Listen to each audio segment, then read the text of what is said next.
नमस्कार दोस्तों, जय माता रानी की। आज हम आपको खरमास में सुनी जाने वाली और सभी मनोकामना पूर्ण करने वाली, धन धान्य पुत्र यश और सम्मान देने वाली खरमास की संपूर्ण कल्याणकारी कथा को सुनाने जा रहे हैं। दोस्तों, खरमास को नारायण का महीना भी कहते हैं, जो कि शास्त्रों में वर्णित है।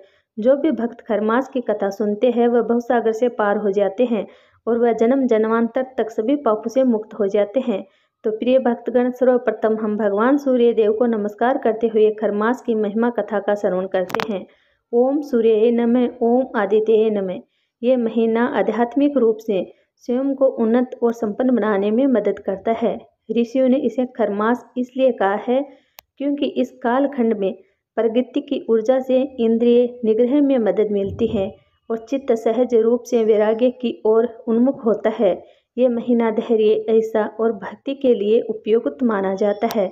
इस महीने में तीर्थ यात्रा, कथा, कीर्तन, भजन और जाप का महत्व अत्यधिक होता है। जो भी भक्त इस महीने में पूजा पाठ, होम, जप, भजन, कीर्तन, कथा करते हैं उनका कल्याण ही होता है और भगवान नारायण और सूर्य देव उनसे प्रसन्न होते हैं। हे नारायण, हे श्री कृष्ण, आप अपने भक्तों पर सदा कृपा बनाए रखें।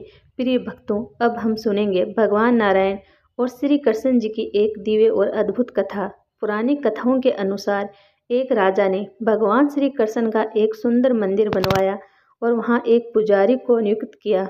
फिर समय बीतने के साथ राजा भी बूढ़ा हो गया, लेकिन उसकी एक परंपरा थी कि वह हर सुबह सैनिकों के हाथों भगवान को फूलों की माला भेजता था और पुजारी वह माला भगवान के गले में अर्पित करता था। फिर जब राजा भगवान के दर्शन के लिए आता था तो पुजारी भगवान के गले से माला उतारकर राजा को प्रसाद के रूप में दे देता था।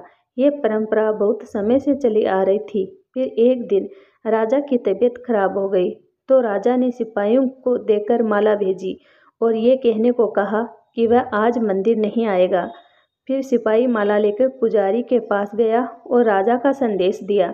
पुजारी ने भगवान को माला अर्पित की और सोचा कि इतने वर्षों में भगवान का हार केवल राजा ने ही पहनाया है, लेकिन आज मुझे ये माला पहनने का अवसर मिल रहा है।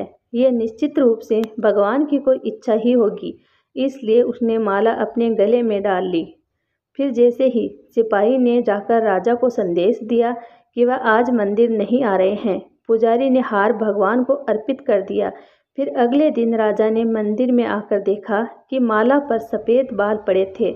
राजा ने पुजारी से पूछा कि ये सफ़ेद बाल कहाँ से आए। पुजारी डर गया और कहा कि ये भगवान के बाल है।